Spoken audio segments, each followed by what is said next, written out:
अनूपपुर जिले के Amlai railway station में मूलभूत सुविधाओं की कमी है। यहाँ पर ना तो यात्रियों के लिए पानी की व्यवस्था है, ना ही यात्रियों के लिए अच्छे से बैठने की व्यवस्था है, जिससे आवागमन कर रहे यात्रियों को काफी परेशानियों का सामना करना होता है। बताया गया कि कटनी से बिलासपुर रेल मंडल के बीच सर्वाधिक राजस्व देने वाला रेलवे स्टेशन अमलाई है। अमलाई रेलवे स्टेशन मूलभूत समस्याओं से घिरा हुआ है, जबकि यहाँ पर हजारों यात्रियों का आना जाना रोजाना लगा होता है। बताया जाता है कि कटनी से लेकर बिलासपुर रेल मंडल के बीच सबसे अधिक राजस्व देने वाला रेलवे स्टेशन यही है और इसी स्टेशन में मूलभूत सुविधाओं की कमी होना कई सवाल खड़े करते हैं। यहाँ पेयजल की व्यवस्था नहीं है, वहीं सीढ़ियों की स्थिति भी पूरी तरह से जर्जर है। यात्रियों को काफी परेशानियों का सामना करना होता है, जबकि रेलवे प्रबंधन इधर किसी प्रकार से ध्यान देने का प्रयास नहीं करता, जिससे आने जाने वाले राहगीरों को या यात्रियों को कठिनाइयों का सामना करना होता है। गौरतलब है कि इससे पूर्व यात्रियों ने रेल प्रबंधन को शिकायत के माध्यम से मूलभूत सुविधाओं के संबंध में अवगत कराया था, लेकिन कहीं न कहीं शिकायत को दरकिनार रेल प्रबंधन ने कर दिया। आज इसी का नतीजा है कि अमलाई रेलवे स्टेशन में यात्रियों को ना तो स्वच्छ पानी नसीब हो पा रहा है, ना ही कुर्सी, ना ही बैठने के लिए अच्छे से कुर्सी है। वहीं यह एसीसीएल क्षेत्र का स्टेशन है, जहां पर कोयले का उत्पादन होता है। वहां पर ना तो साफ सफाई है, ना ही पेयजल की व्यवस्था। कई चीजों से यात्रियों को परेशानियों से गुजरना होता है। इस संबंध में यात्रियों का क्या कुछ कहना है, आइए सुनते हैं। कि हालत इतनी जर्जर हो गई है, मैं तो आ रहा था तो मेरे को डर लग रहा था टूट न जाए। 10 इंसान खड़े हो जाए तो टूट जाए। ना तो रेलवे ध्यान दे रहा है, ना यहाँ का स्टाफ ध्यान दे रहा है। इतनी परेशानी होती है, इधर से उधर जाने में लगता है टूट जाएगी और चोट लग जाएगी। पानी की व्यवस्था बिल्कुल भी नहीं है प्लेटफॉर्म में। भैया देखिए, पूरे प्लेटफॉर्म में एक भी नल नहीं चल रहे हैं। सब नल लगे हैं, फिर भी कोई भी नल नहीं रहा है, क्योंकि यहाँ का स्टाफ ना ध्यान रहा है, ना रेलवे ध्यान दे रही। केवल कोल माइंस निकल रहा है बस।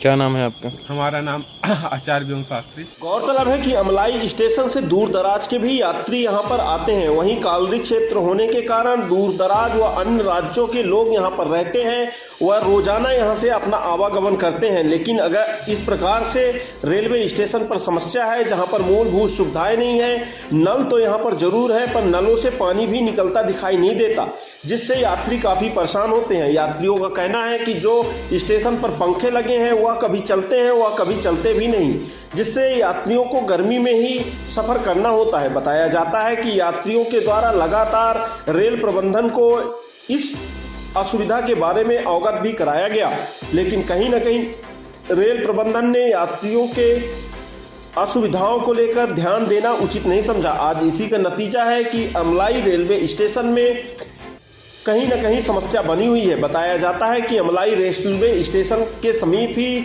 साइडिंग स्थित है। वहां साइडिंग से दिन व रात कोयले के डस्ट उड़ते हैं, जिससे वहां पर आए गए यात्रियों को भी काफी परेशानियों का सामना करना होता है। यात्रियों का कहना है कि धूल डस्ट उड़ने से कहीं न कहीं यहां पर बैठने में उन्हें कठिनाई होती है। गौरतलब है कि रेलवे प्रबंधन इस ओर किसी प्रकार से ध्यान नहीं दे रहा है। बताया जाता है कि रेलवे स्टेशन में पूरी तरह से गंदगी पसरी हुई है, गंदगी ही गंदगी दिखाई देता है। वहाँ बड़े बड़े घास रेलवे स्टेशन के पास ही उगाए हैं, जिसे रेलवे प्रबंधन साफ कराने में अभी तक असमर्थ साबित हुआ है।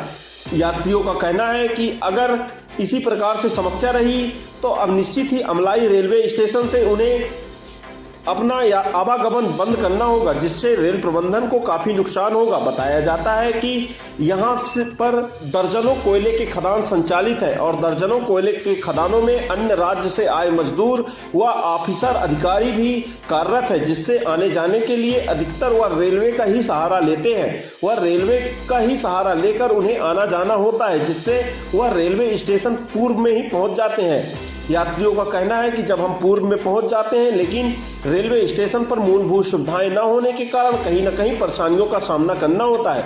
अब देखना होगा अमलाई रेलवे स्टेशन में रेलवे प्रबंधन कब तक यहां पर मूलभूत सुविधाएं उपलब्ध कराता है, जिससे आने जाने वाले राहगीरों को किसी प्रकार से परेशानियों का सामना ना करना पड़े।